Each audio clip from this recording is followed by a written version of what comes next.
shine, this little light of mine. I'm gonna let it shine, this little light of mine. I'm gonna let it shine, let it shine, let it shine, let it shine. The reality is, what Jesus has to say today is profoundly difficult. And what we hear today is probably even sharper than what is intended. Because when you hear hate, 21st century America, we think of violence, we think of hate groups, we think of hate mail, we think of things that go boom, right?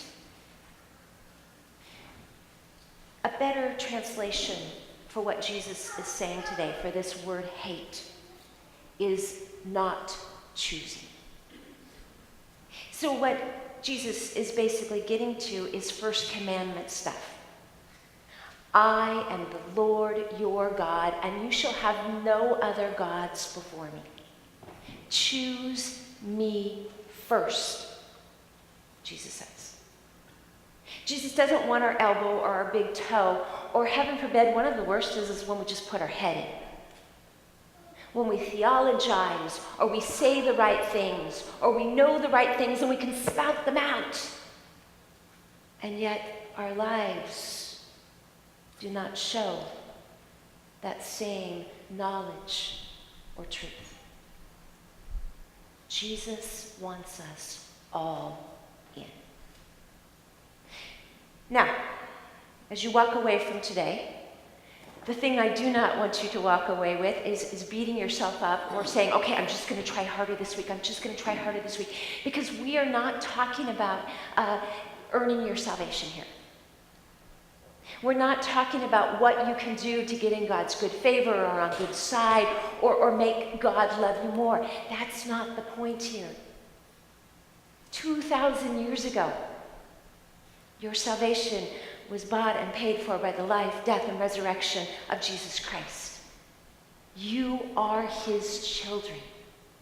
What we're standing on right here is, how are we going to live out that discipleship? How will our lives be changed here and now? This is the asking, what next? And in that same way of thinking, this isn't about our eternal destiny. That will be, yes. It's about, is our life, what we do, who we are, is it different because we are bearers of Christ's name? So, you have the image of the Hokey Pokey and being all in, but I want to give you one more image today. Noah was all over this. It is not a monkey trap, but it is a visual for you of a monkey trap. Because what a monkey trap would look like is, as a trapper would either bore a hole in the side of an anthill or in a coconut that was attached to a tree. And it's just a little hole. So it's a little enough hole that monkey can put his or her hand in. But when they set the trap, they put something yummy on the other side of the trap. So the monkey grabs it, and the monkey can no longer free him or herself. Now here's the thing about foolish monkey. Monkey won't let go. They will set the traps at night and go home. And when they come back the next night, monkey has worn himself out about fighting against the trap.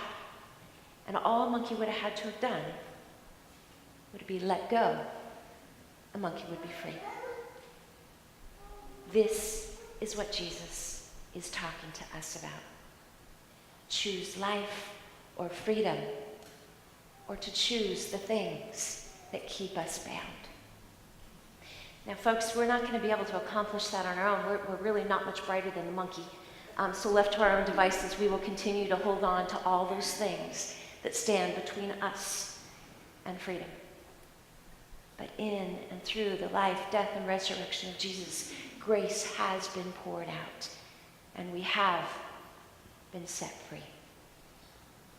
So, hokey pokey, Jesus wants all of you. Jesus wants your freedom. And that comes to us through grace and mercy. And in the end, that is what it's all about. Amen.